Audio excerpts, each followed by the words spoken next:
En esta clase vamos a revisar lo concerniente a psicopatología de la conciencia. Antes de entrar de lleno a conciencia, debemos recordar que cuando hablamos de psicopatología hay dos grandes puntos de vista. La primera es la explicativa, es un punto de vista psicopatológico en la que se trata de dar una explicación a los signos y a los síntomas que tiene una persona. Esta explicación la podemos dar de dos formas. Puede ser una explicación psicodinámica que se refiere a los procesos mentales que suceden en el individuo y que están marcados por su historia de vida. La otra forma de explicar los fenómenos es a través de una explicación conductual. A través de esta explicación buscamos entender los signos y los síntomas desde un punto de vista de condicionamiento, ya sea clásico, condicionamiento operante, los estímulos, los refuerzos negativos, los refuerzos positivos, y todo esto, cuando surge el desequilibrio, produce una respuesta alterada. Eso es desde un punto de vista explicativo psicopatológico.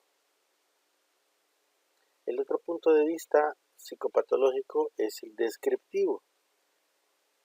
En este veíamos el punto de vista fenomenológico, que es importante entenderlo porque la mayoría de las clasificaciones que ustedes van a ver que utilizan en el hospital psiquiátrico tienen un estilo fenomenológico, y quiere decir que se trata de explicar los signos y síntomas como fenómenos que suceden en los individuos. De tal forma que vamos a ver que la mayoría de los signos y los síntomas se explican desde una concepción cualitativa o desde una concepción cuantitativa. Y el otro punto de vista descriptivo es el punto de vista observacional. Eso quiere decir que nos vamos a limitar a describir lo que se está observando. Dicho esto, vamos a hacer una clara diferencia entre la postura fenomenológica, que es psicopatología descriptiva, y la postura psicodinámica conductual, que es desde el punto de vista explicativo. Anteriormente se utilizaba mucho la psicopatología fenomenológica, pero en la actualidad ya está en desuso y nos dedicamos a posturas más explicativas.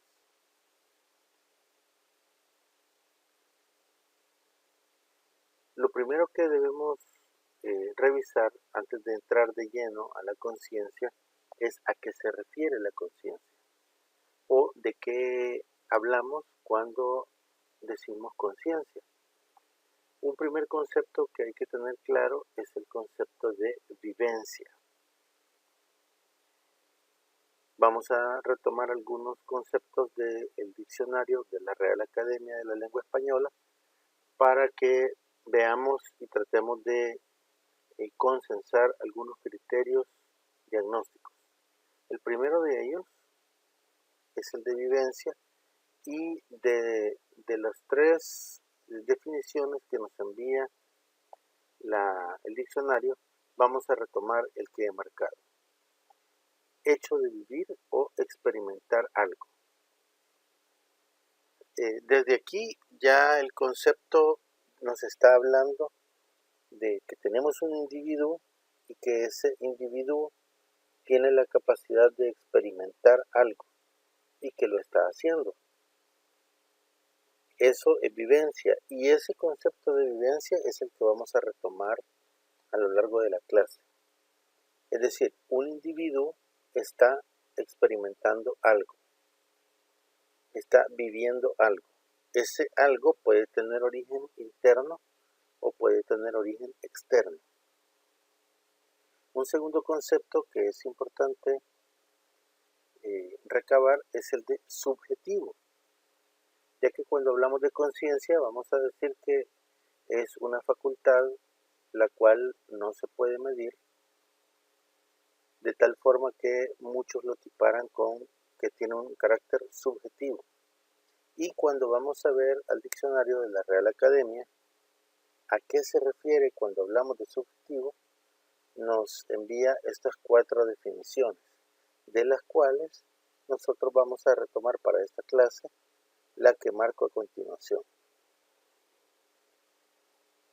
Quiere decir que subjetivo se refiere primero a sujeto, es decir, a una persona. Pero cuando hablamos de sujeto, los libros se refieren a que es un individuo que está sujetado a algo. De ahí viene lo de sujeto. Este individuo que corresponde a un sujeto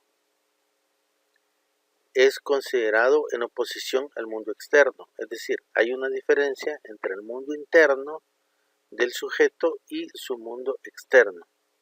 Es otra de las condiciones importantes que hay que retomar a la hora de analizar los estados alterados de conciencia. El mundo externo del individuo y el mundo interno del individuo. Y finalmente, siempre del diccionario de la Real Academia vamos a revisar el concepto de conciencia.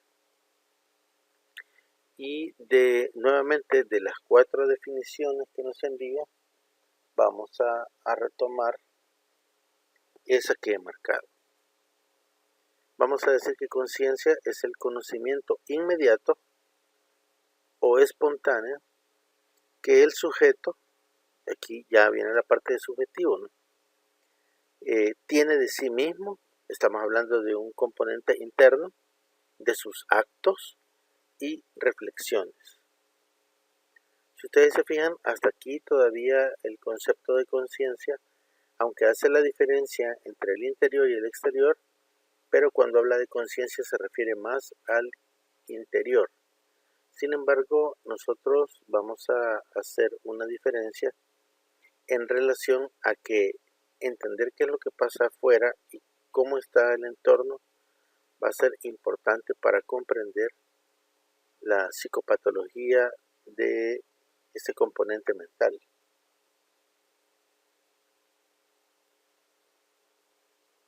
Otra de las concepciones que es importante recoger de conciencia es que nos dice el diccionario que es la capacidad del ser humano de reconocer la realidad circundante.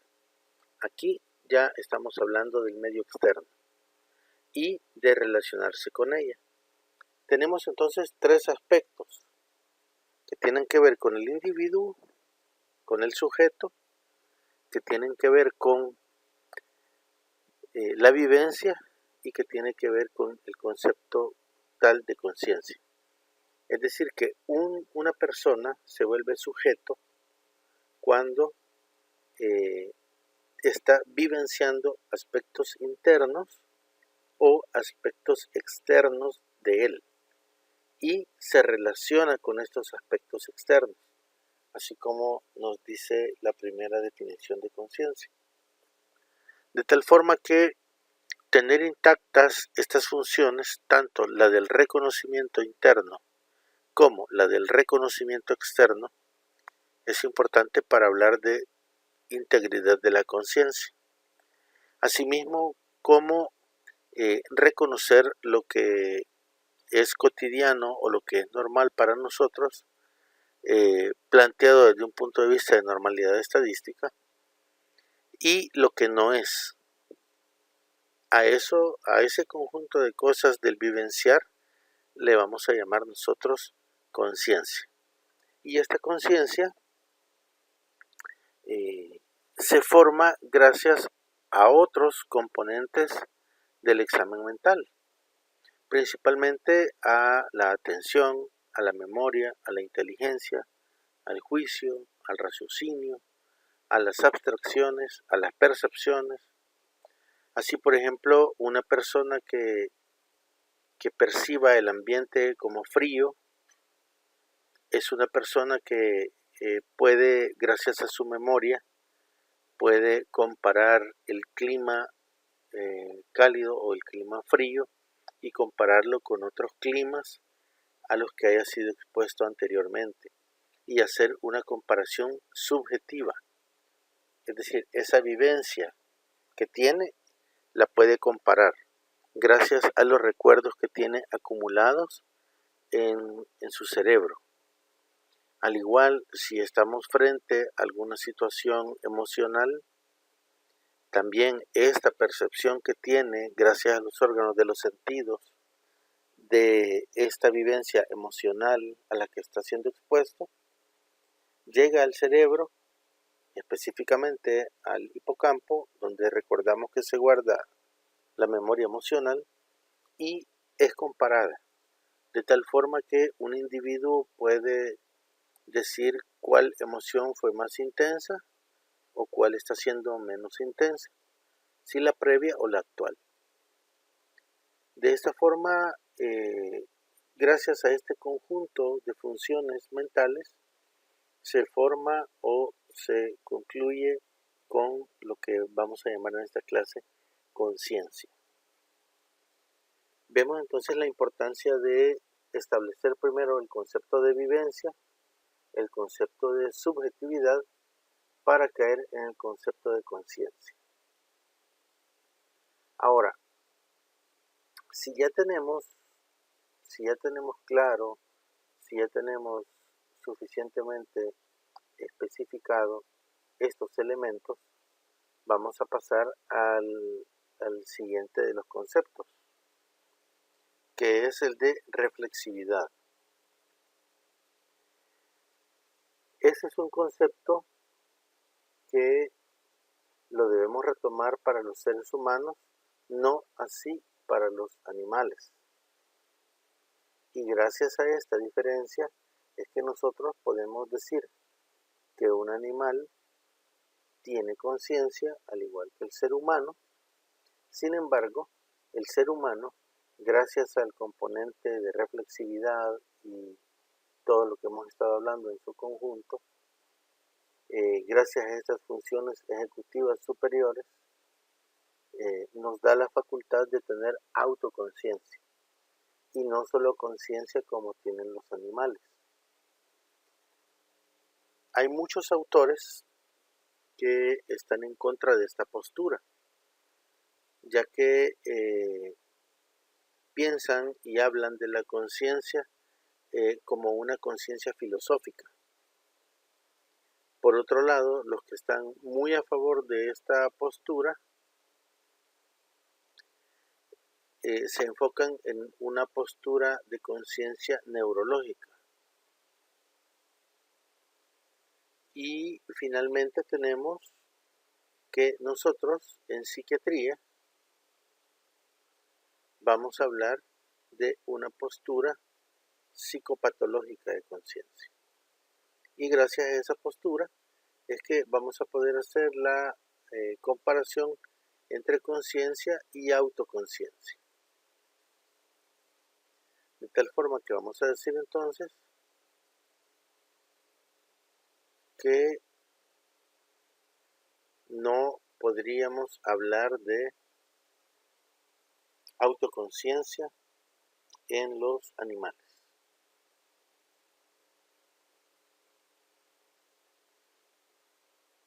Bien, acá tenemos una clasificación de conciencia. Vamos a decir que clasificaciones de conciencia hay innumerables, hay muchísimas. Nosotros acá vamos a tomar, como les dije al principio, la que se considera más actual, ya que hay algunas concepciones que ya no son de utilidad. Tal vez académicamente sí, pero clínicamente ya no son útiles. En ese sentido, esta es la primera clasificación que vamos a revisar desde el punto de vista académico para que nos vayamos ubicando a la hora de evaluar pacientes. Vamos a hablar, bueno, cuando hablamos de conciencia debemos recordar que estamos incluyendo los conceptos que vimos al principio, es decir, el concepto de vivencia, el concepto de subjetividad, el concepto de conciencia como tal. Entonces vamos a hablar de un medio interno, de un medio externo, del reconocimiento, de la vivencia que hay de ese medio interno y de ese medio externo, y además de la relación que establece el individuo o el sujeto con estos medios. De tal forma que podemos hablar de una conciencia interna y podemos hablar de una conciencia externa. Para empezar a hablar de la conciencia externa, este libro lo divide en vigilia, en claridad y en campo. Fíjense, vigilia, claridad y campo. Aquí podríamos decir nosotros que vigilia únicamente es la capacidad que tiene el individuo de estar despierto y tener contacto con los estímulos que están alrededor. Cuando hablamos de claridad, ya no solo incluye estar despierto, sino que además incluye tener concentración sobre algunos aspectos que están alrededor nuestro. Es decir, nuestra atención se enfoca hacia algunos aspectos que están alrededor. En la próxima clase vamos a ver que cuando hablemos de atención, vamos a ver que hay una atención que es espontánea, que es involuntaria, que es automática, y hay otra atención que es voluntaria, que es gracias a la voluntad de la persona que se sostiene este tipo de atención. Cuando hablamos de claridad, estamos hablando de atención espontánea. Y cuando hablamos de campo, ya estamos hablando de esa atención en la que uno puede seleccionar o discriminar estímulos para concentrarnos en algunos estímulos en concreto y relacionarnos con ellos. Por ejemplo, estamos en una fiesta, está el ruido de la música, hay muchas personas hablando alrededor, pero nosotros tenemos la capacidad de concentrarnos únicamente en la voz de la persona que nos está hablando o concentrarnos en la música, aunque hayan muchas otras voces alrededor. Ahí estamos hablando de un tipo de conciencia en la que se discriminan otros estímulos y hablando en términos de conciencia vamos a hablar de campo. Bien, de esas tres clasificaciones de la conciencia externa, la vigilia se divide en hipervigilia y en hipovigilia. Y la hipovigilia a su vez se divide en letargia, en obnubilación, estupor y coma. Esta es la clasificación clásica que nosotros vemos cuando hablamos de conciencia cuantitativa. Ahí estamos hablando que tan despierto o que tan dormida está una persona, partiendo de la hipervigilia, pasando a la letargia, a la obnubilación, al estupor y al coma, en un orden así muy vertical. Es decir, no podemos pasar de letargia a coma sin antes pasar, por ejemplo, por estupor. Entonces, es una clasificación que nos habla de la magnitud de la vigilia y que nos habla también del carácter verticalista que tiene. Por el otro lado, cuando estamos hablando de conciencia interna, Esta la podemos dividir en el yo corporal y el yo psíquico. Recuerden que estamos hablando de la vivencia que tienen las personas, tanto de su medio interno o de su medio externo. Y no solo cómo viven esta realidad interna o externa, sino que cómo se relacionan con ella. Así, cuando hablamos del yo corporal, podríamos estar diciendo que es el límite que tiene el individuo para relacionarse con su medio externo. Y ahí vemos las principales alteraciones: anosognosia, asomatognosia, prosopagnosia, asterognosia, miembro fantasma. Vamos a ir viendo un poco más adelante algunos ejemplos de estos casos. Y el yo psíquico, que podríamos decir que es la realidad interna, la relación que establece el individuo con su realidad interna. Allí vamos a tener fenómenos de despersonalización y fenómenos de desrealización. Bien, esta es una forma entonces que existe para organizar y para entender estos elementos de los cuales estamos hablando y que en su conjunto conforman la conciencia. Entonces debemos recordar que cuando hablamos de conciencia estamos hablando de, primero, un elemento de vivencia, que es como una persona vive su medio, ya sea interno o externo. En segundo lugar, a qué se sujeta, es decir, qué hace propio y qué discrimina y lo deja de lado, que eso era el concepto de subjetividad. Y en tercer lugar, el de conciencia como tal. Y tenemos la clasificación de conciencia externa, vigilia, claridad y campo, que dijimos que son fases continuas que surgen en el estado de conciencia externa. Y en el estado de conciencia interna tenemos la relación que tiene el sujeto con su cuerpo y la relación que tiene el sujeto con su mente. Esta es una primera gran clasificación. De aquí surge el enfoque clásico de la conciencia, enfoque que solo hemos traído esta lámina para que ustedes ubiquen cuando vayan al hospital psiquiátrico de qué les van a estar hablando. Aunque en la vida diaria, en la vida académica, en la vida científica moderna, actual, esta clasificación no se usa más. Pero allá todavía la siguen usando algunas personas. Vamos a tener alteraciones cuantitativas de la conciencia y alteraciones cualitativas de la conciencia. De hecho, puede ser que su manual hable de estas cosas, ¿verdad? Ya no se usa más. Vamos a ver la clasificación o el enfoque moderno que hay sobre la conciencia. Cuando hablamos de conciencia, entonces, cuando hablamos de esta relación que establece el individuo con su medio interno y su medio externo y cómo vive desde su propio punto de vista, vamos a encontrar que hay 4 tipos de trastornos de la conciencia. Los tenemos en pantalla.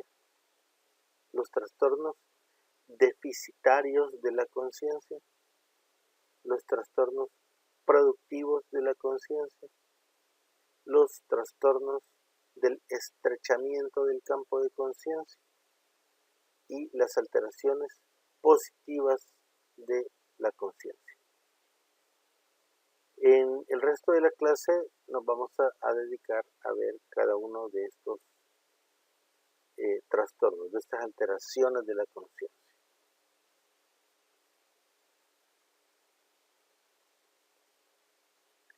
Muy bien, empezando con los trastornos deficitarios de la conciencia, vamos a decir que son alteraciones cuantitativas de la conciencia, es decir, es lo que anteriormente se llamaba una alteración cuantitativa de la conciencia, que implica una incapacidad del sujeto para responder a la estimulación sensorial. para orientarse propiamente en el tiempo, en el espacio o para despertarse de un sueño. Esos puntos que acabo de marcar serían entonces los más importantes en esta clasificación. Estamos hablando entonces de que este individuo tiene una incapacidad para comunicarse con su medio externo. Es decir, recuerden que la comunicación con la figura corporal se establece gracias a los órganos de los sentidos. Los sentidos son los que le dan la información al individuo y gracias a esta información es que el individuo puede tomar conciencia de qué es lo que está pasando a su alrededor. Por ejemplo, si hay calor, si hay frío, si hay peligro, si hay ruidos. Todo eso lo puede hacer el individuo gracias a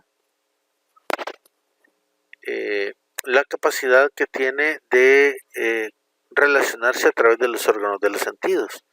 En el caso de los trastornos deficitarios, hay una incapacidad para hacer esto. Esa incapacidad, fíjense bien que en psiquiatría no la vamos a ubicar nosotros en los órganos de los sentidos como tales, ¿verdad?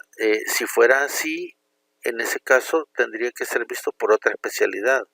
Por ejemplo, si tuviéramos un problema deficitario auditivo y que fuera en el oído, interno o externo, ahí tendría que ser visto por un especialista en oídos. O si el problema fuera, por ejemplo, de vista o de gusto, entonces tendría que ser visto por otro profesional, probablemente un oftalmólogo, un neurólogo, pero no nosotros. Nosotros vamos a ver los cuadros donde se establece una incapacidad del sujeto para responder a la estimulación sensorial, pero esta incapacidad depende de alteraciones cerebrales. Por eso es que abajo dice que aparece en cuadros de alteración cerebral. Principalmente ustedes van a conocer cuando estén en quinto año, ya en un par de meses, que la clasificación internacional de las enfermedades divide las alteraciones que puede tener el cerebro en dos grandes grupos. El primer grupo son las alteraciones que son secundarias a enfermedades médicas. Aquí podemos tener, por ejemplo, demencias, podemos tener accidentes cerebrovasculares, podemos tener traumas, podemos tener déficit circulatorios, en fin, cualquier enfermedad que afecte directamente al cerebro. Esa alteración en el cerebro va a provocar que el sujeto no pueda relacionarse adecuadamente con los estímulos que están llegando del exterior. Y entonces vamos a hablar de un trastorno deficitario de la conciencia. Y como dijimos, esta es la clasificación que se ocupaba cuantitativamente antes y que habíamos dicho que era una clasificación verticalista. Entonces tenemos este cuadro que puede resumir claramente eso. Tenemos en un nivel superior un estado normal de conciencia, es decir, ese cerebro está captando adecuadamente estímulos, se está relacionando de forma adecuada con ellos, de tal forma que tenemos un estado alerta, un estado de vigilia lúcido o hipervigilia, y de acuerdo a cómo se vaya estableciendo esta deficiencia vamos a tener confusión, vamos a tener obnubilación, vamos a tener coma y vamos a tener incluso muerte cerebral. Aunque estas alteraciones son propiamente neurológicas y no psiquiátricas, es importante reconocerlas para hacer diagnósticos diferenciales. Por eso es que nosotros entramos al estudio de ellas también. No porque sea de nuestro interés hacer diagnósticos en ese sentido, sino más bien para no confundirnos a la hora de ver los cuadros clínicos que propiamente corresponden a esta especialidad. De tal forma que si quisiéramos ver esto en una línea horizontal, podríamos tener que por un lado tenemos la conciencia, que podría ser el estar despierto, el tener un estado aceptable o normal, estadísticamente hablando, de vigilia, y tener la capacidad de estar atento a los estímulos. Es decir, ya sea la atención espontánea o la atención voluntaria, que esté intacta. Y vamos transitando hasta la inconsciencia, que puede ser estar dormido o incluso estar muerto. En este caso, entonces, la conciencia se ve, y es como se ve clínicamente en medicina, se ve como un estado continuo.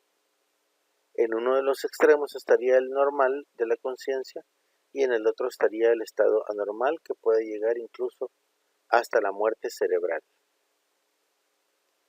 Es importante que ustedes vayan y revisen los conceptos de cada uno de ellos, de confusión, de obnubilación, de estupor, de coma, para efectos, como les digo, de hacer diagnósticos diferenciales. Aquí los vamos a colocar solo para que queden, para que ustedes recuerden que los deben de estudiar, porque es importante conocerlos para, insisto, hacer diagnóstico diferencial. Así es que eso es lo que vamos a ver muy rápidamente, insisto, muy rápidamente. De todos modos, ustedes van a tener el material para revisar los conceptos con más detalle, antes de entrar a ver el resto de clasificaciones. El primero de los trastornos deficitarios que vamos a revisar es el que se llama letargia, somnolencia o sopor. En este caso se presenta una dificultad para mantener la alerta y la atención, a pesar de un esfuerzo del individuo por tratar de mantener la atención. Es el nivel más leve de déficit de conciencia del que vamos a hablar. Un segundo nivel es el de la obnubilación, un poco más profundo que el anterior, y aquí no solamente para el sujeto, para el individuo es difícil mantener la atención, sino que para un segundo individuo es difícil extraer a esta persona de ese estado. Y cuando se logra hacer, cuando se logra despertar o cuando se logra restablecer su nivel de atención, se muestra confuso y desorientado. Ese va a ser el estado de obnubilación. Un tercer estado es el estupor. En este, el individuo permanece casi que completamente ajeno o distante del entorno, es decir, su relación con el medio externo se interrumpe. No reacciona, permanece inmóvil e incluso mutista, es decir, pareciera que no tiene ningún tipo de relación con el medio externo. Para alcanzar o restablecer un poco el nivel de alerta o de atención, en el caso del estupor, se necesita un estímulo muy potente, un estímulo que a veces puede ser doloroso, a veces puede ser sonoro, pero inmediatamente el individuo regresa al estado de estupor. Se considera que es el estadio previo al coma. Y finalmente el coma lo vamos a definir como ausencia de conciencia. Si ustedes se fijan, como hemos dicho, son niveles que van en orden jerárquico, de el menos intenso al más intenso, y todos afectan globalmente el estado de conciencia. En todos hay un déficit de conciencia. A todos ellos los vamos a conocer como trastornos deficitarios de la conciencia, y como mencionamos anteriormente, en este caso estamos hablando de alteraciones que anteriormente en la clasificación anterior se llamaban alteraciones cuantitativas. En un segundo tipo de alteraciones de la conciencia vemos los trastornos productivos. Lo importante de los trastornos productivos, lo primero que hay que decir es que se originan en estructuras alucinatorias o en contenidos que no corresponden con la realidad. Siempre puede haber alteraciones globales, sin embargo, en este caso, y a diferencia de lo que vimos con las alteraciones deficitarias, también podemos tener alteraciones circunscritas. Lo importante entonces es que hay un estado alucinatorio, es decir, las personas están psicóticas y eso lo que nos indica es que están viviendo como si fuera cierto sus creencias o sus alucinaciones o sus ideas. Y en segundo lugar, estos contenidos no necesariamente tienen que coincidir con la realidad. Como dijimos, hay alteraciones globales y circunscritas de los trastornos productivos de conciencia. Dentro de los trastornos globales, tenemos que abarcan todo el espacio de conciencia, todo el campo de la conciencia. Siempre vamos a decir que tienen un carácter patológico, es decir, nunca se van a presentar en situaciones fisiológicas. Su inicio va a ser siempre súbito y la duración de ellos es corta. Casi siempre hay un retorno al estado previo en el que se encontraba el individuo antes de presentar este estado global de alteración. Mientras dura la alteración, hay una repercusión notable y global en el funcionamiento del individuo, y estos cuadros no deben confundirse con la presencia de cuadros delirantes, que en ese caso correspondería a alteraciones funcionales del estado mental. En este caso estamos hablando de alteraciones orgánicas. Eso no hay que perderlo de vista. Dentro de las alteraciones globales tenemos el onirismo, que tiene que ver con alteraciones en el estado de sueño, el estadio asténico apático, que es un poco más profundo que el onirismo o delirio de sueño, el estado confusional y el delirio. En estos casos no debemos interpretar que el hecho de que digamos que va profundizando cada vez más significa necesariamente que el individuo va cayendo en estado de sopor, en obnubilación, en estupor y mucho menos en coma. No, al contrario. Aquí puede ser que el individuo cada vez esté más alerta. Sin embargo, la alteración psicopatológica de alucinaciones, de vivencia de la realidad alterada, cada vez es más profunda, y esto puede hacer incluso que el individuo esté muchísimo más tendiente al sopor, así como lo podemos ver en el delirio de sueño o en el estado asténico apático. También lo podemos ver con hiperactividad confusional, como sucede en los estadios confusionales o incluso en el delirio. En estos casos puede también sucederse por alteraciones psiquiátricas y no puramente orgánicas. Dentro de las alteraciones circunscritas vamos a tener que se altera alguna de las propiedades concretas de la conciencia.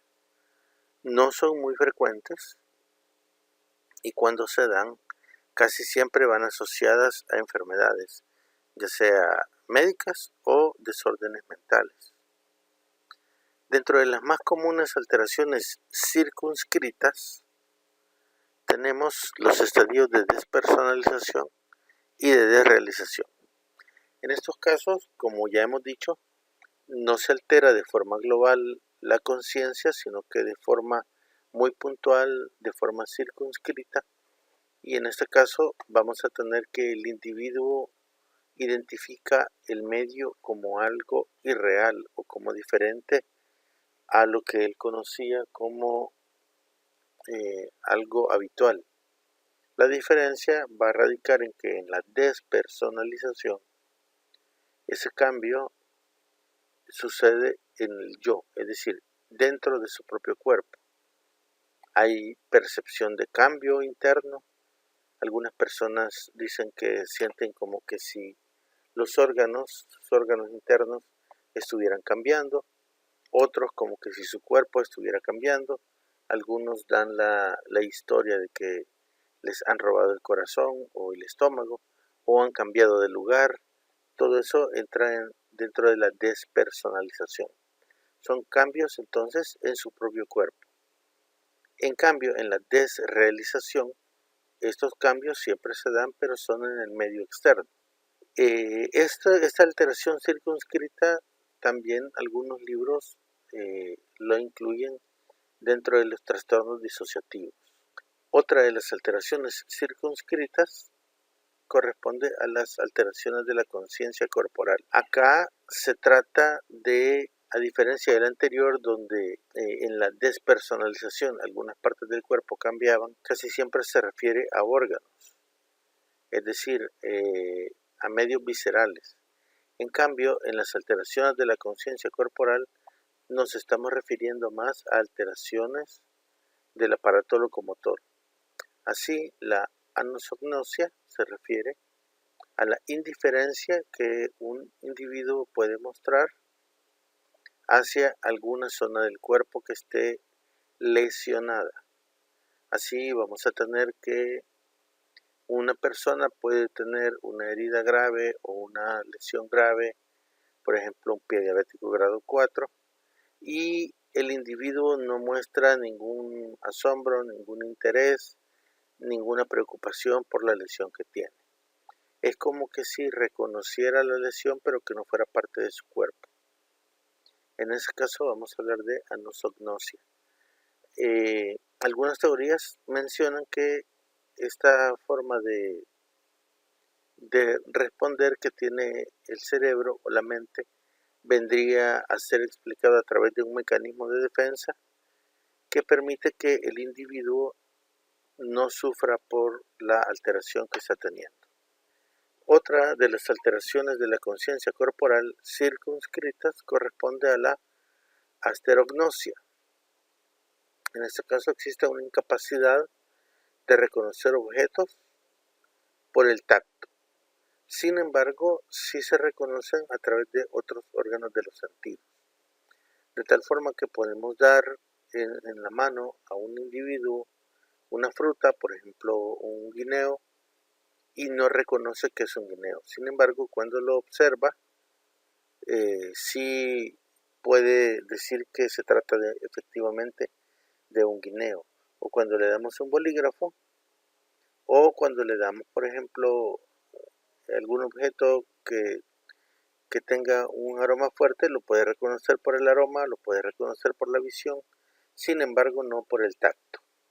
Es una alteración de la conciencia corporal, se llama asterognosia. La prosopagnosia se refiere a la incapacidad del reconocimiento de caras familiares. Eso se ve con alguna frecuencia en algunos estados delirantes, se ve mucho en adultos mayores. Sin embargo, también en algunas personas jóvenes es frecuente observarlo.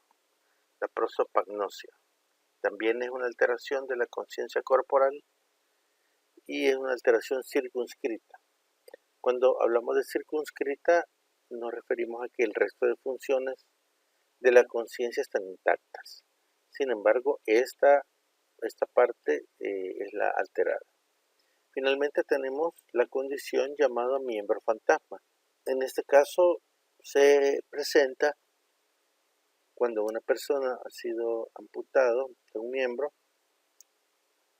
y la persona sigue teniendo sensaciones y percepciones de ese miembro que ha sido amputado, es decir, como que si lo tuviera todavía. Lo más común es sensaciones de dolor, sensaciones de adormecimiento, Las personas tratan de movilizarse como que si tuvieran aún el miembro amputado. Eso sucede por algunos meses después de la amputación y algunos lo explican como una alteración del homúnculo motor o del homúnculo sensitivo, que para que en el cerebro se reorganice esta estructura se puede tardar algún tiempo. Mientras no se reorganiza en el homúnculo, recuerden, en el lóbulo parietal y en el lóbulo frontal, tanto en el homúnculo sensitivo y el motor, esta situación de miembro fantasma se va a seguir produciendo. De tal forma que nosotros externamente lo vamos a identificar como una alteración de la conciencia corporal circunscrita llamado miembro fantasma. En el campo del estrechamiento del campo de la conciencia, que es el tercero de los trastornos que vamos a identificar, que vamos a estudiar, tenemos que se trata de una ruptura de la continuidad del flujo normal de ideas, de pensamientos, de percepciones, junto con un comportamiento en apariencia normal. Significa o supone una disociación o una separación entre lo cognitivo, perceptivo, es decir, entre lo que se piensa y lo que se percibe, y lo conductual, pareciendo que el individuo tiene una forma de conducta automática. Acá hay una cosa que es sumamente importante y que no debemos de confundir.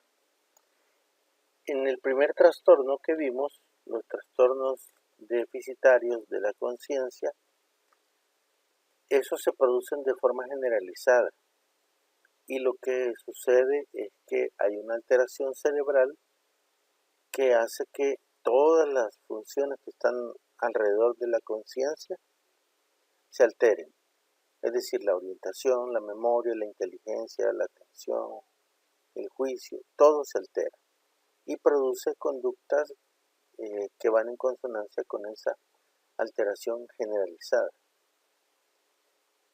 El segundo grupo de trastornos que vimos, que tiene que ver con los trastornos productivos de la conciencia, ahí lo que sucede es que la conciencia está teniendo sensaciones, percepciones, pensamientos equivocados con respecto a la relación que hace del medio externo y del medio interno, creando así una realidad paralela.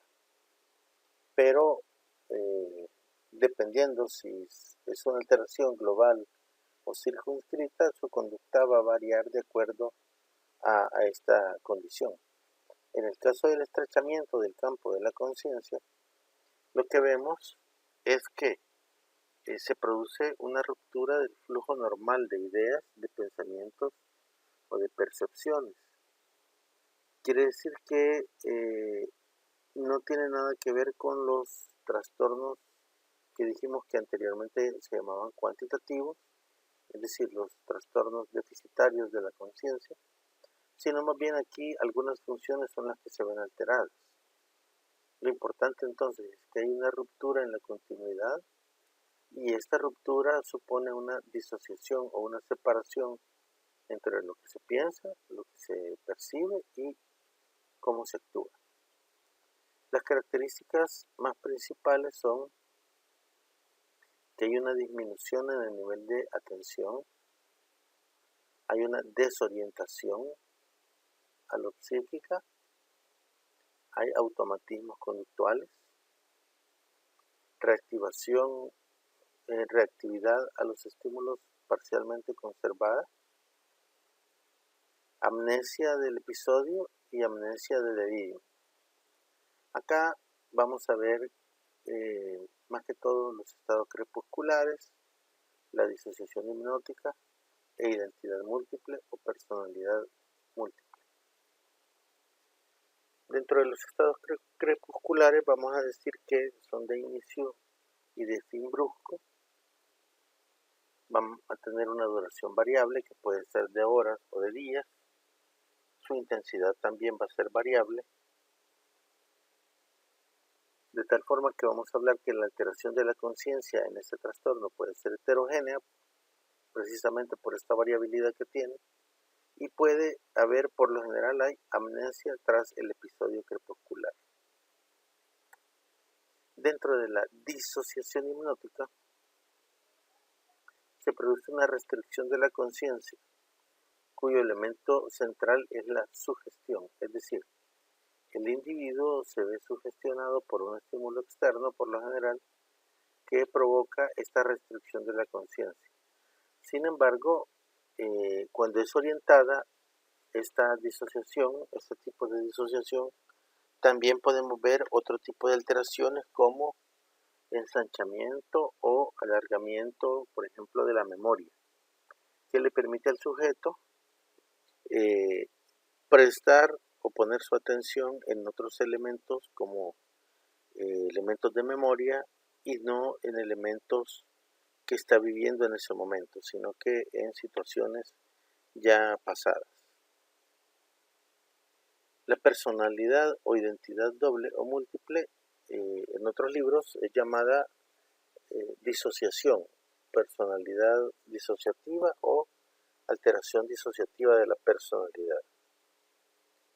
Es cuando se presentan dos o más personalidades que por lo general van alternándose en el control de la conducta y puede una tener amnesia con respecto a la otra. Finalmente, las alteraciones positivas de la conciencia, vamos a tener a la cabeza la hipervigilancia. Existe una elevación patológica del nivel de conciencia como resultado de la hiperexcitabilidad de los sistemas neurobiológicos que controlan principalmente la atención y la alerta. Aquí vemos como el ejemplo más representativo lo que sucede con el uso de algunas sustancias e incluso lo que sucede con algunas enfermedades, en las que algunos sistemas se ven agudizados y eso da la sensación de que se vuelven más sensibles a estímulos.